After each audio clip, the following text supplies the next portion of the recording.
slap is coming, my natural reflex is to block it with both hands. You must have gotten a slap when you were young, when somebody used to slap you. What was your most common reaction? To protect yourself, right? Now, Krav Maga is based on human reflexes, okay? So every technique that you're going to learn from here is going to be based on your reflexes. Unlike other martial arts which have animal reflexes, those are very hard to learn, that takes years to practice, but Krav Maga is based on human reflexes. So it's very easy to learn. So the moment a slap is coming, you want to put in both your hands to protect yourself. But that is not the complete technique. We're going to just change it a little bit. Rather than taking both hands, I am just taking one hand and blocking it from this part of my hand. If you see it, this is the part where I want to block it from, which is the hard part of the your forearm, basically the bony side. Okay? You want to keep your hand at a 90-degree angle.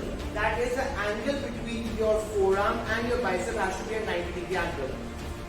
This way your elbow is completely empowered. It is the most powerful over here when your hand is at a 90-degree angle rather than over here or over here. Okay?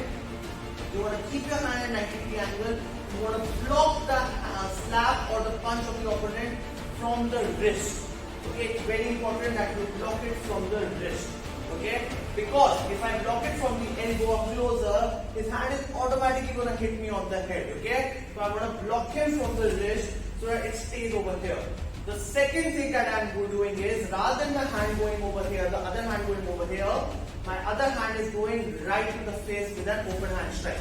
So defense and counter in a simultaneous attack. Okay, it's very important simultaneously. So the moment this is coming, I'm simultaneously defending and countering.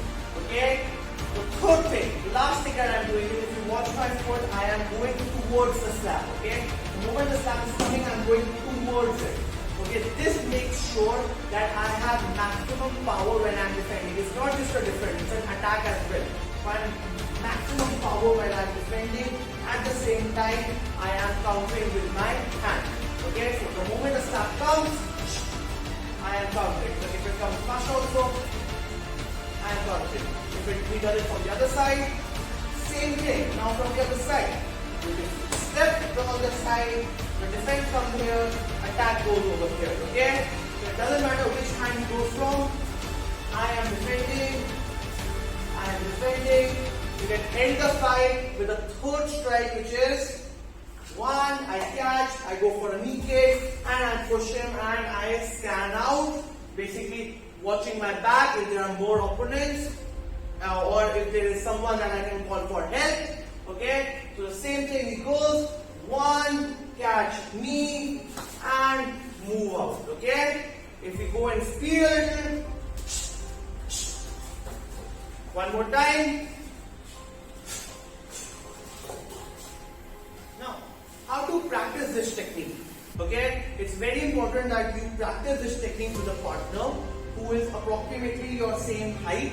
Alright, because you won't want to practice with a weaker opponent. You want to practice with a strong opponent, because if you're practicing with a stronger opponent on the street, if someone attacks you who is weaker than you, you'll be easily able to defend yourself. Okay, but it's not going to be the same case if you do it vice versa.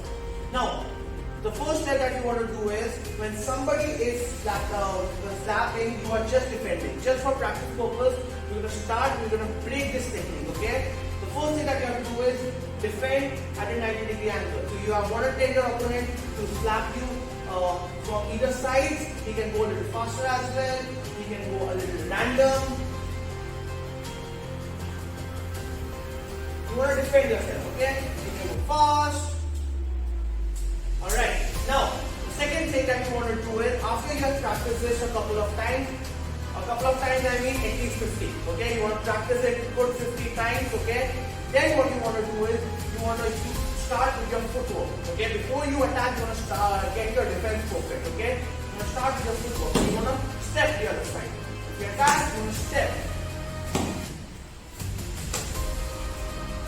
Come back to your original position, you want to step. You can go faster as well. Speed up.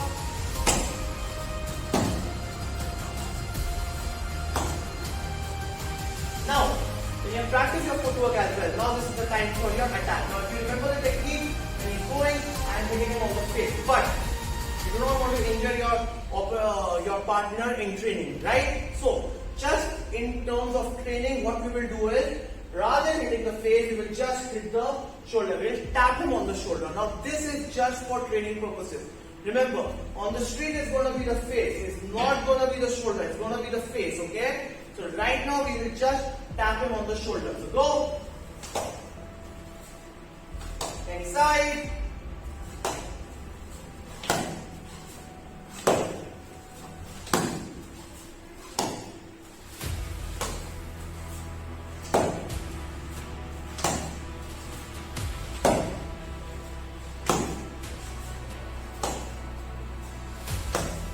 Alright, now again when you practice it at least 50 times, you're going to go for the last part of the technique, which is the knee strike, okay?